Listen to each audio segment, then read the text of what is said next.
რეჟისორი გურამ მაცხონაშვილი, რომელიც თემქაზე აქციის დროს დააკავეს თბილისის საქალაქო სასამართლოს მოსამართლე ლელად საგარეიშვილმა სამართალ დარმღევაცნო და 2000 ლარით დააჯარიმა. ოცნების შინაგან საქმეთა სამინისტრო მას პოლიციისადმი დაუმორჩილებლობას და აქციაზე სახის დაფარვას ედავებოდა. სასამართლოს სხდომაზე მოწმის სახით გამოკითხეს პოლიციელები გიორგი ტაპატაძე და ამირან ლევიძე. მათი თქმით, გურამ მაცხონაშვილი არ დაემორჩილა პოლიციელების მოთხოვნას, მოეხსნა ნიღაბი. ასევე მოწმე გიორგი ტაპატაძის თქმით, გურამ მაცხონაშვილმა ჩამოიწია ნიღაბი და პოლიციელს უთხრა, რომ არ დაემორჩილებოდა. ოცნების პოლიციელების საპასუხოდ მაცხონაშვილის ადვოკატმა თქვა, რომ აქციის მონაწილეები ნიღბების უპირობო ბლანკეტურ აკრძალვას დაუმორჩილებლობის პერფორმანსით აპროტესტებდნენ და გურამ მაცხონაშვილის მიერ გამოყენებული პირბადე გამოხატვის აუცილებელი კომპონენტი იყო. სხდომაზე სიტყვით თავად გურამ მაცხონაშვილიც გამოვიდა.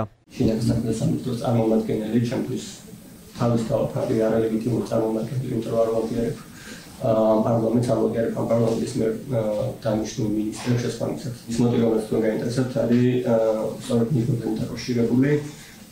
მე არ შემიძლია ნიღბის მოხსნა, იქნება გამომდინარე, რომ ჩემი ყოფილი საფუძველი თვითონ ეს იყო. თუ თქვათ გავყოფით პოლიციელების ქცევის ლოგიკას, მათი თხოვნა იყო, რომ მომეცნიერო ყოფილიყო იდენტიფიცირებული, რამდენჯერმე მოიხსენი სახელმწიფოს უთხარი, ან ქონიეს განსხვავება, რომ სახე დამემარვა, როცა ამაში სიმბოლური მნიშვნელობა და როცა ამის დრო და ადგილი იყო ამ პოლიციის განყოფილებასთან, მაშინ განზრახ გავიკეთეს დავსახლავი. ირანშიც რომ უკეთიათ ნაჭერი, ისე რომ მეკეთე ნაჭერი, თავსაბურავი კანონის ფარგლებში ხდება ხოლმე. ისაც ხდება და არ მოგწონს, არ მოგწმენა იმ სამართლებს, რომელიც მოქმედებს, მაშინ უკვე უპირატესი ხდება ის ფორმალური ძალის და შეხედულებები, ამიტომ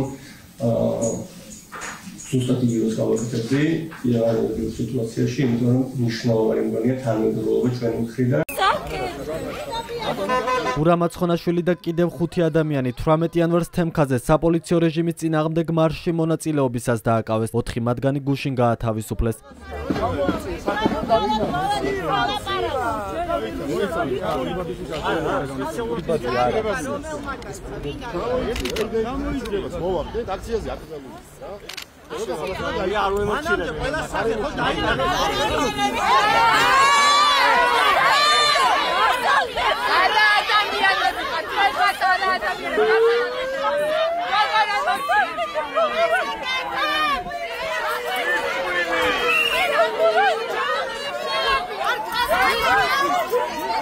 თემქაზე საპოლიციო რეჟიმის წინააღმდეგ მარშში მონაწილეობისას კიდევ ერთი დაკავებული რომან აკოპოვი სასამართლომ 2200 ლარით დააჯარიმა. ის დღეს გაათავისუფლეს.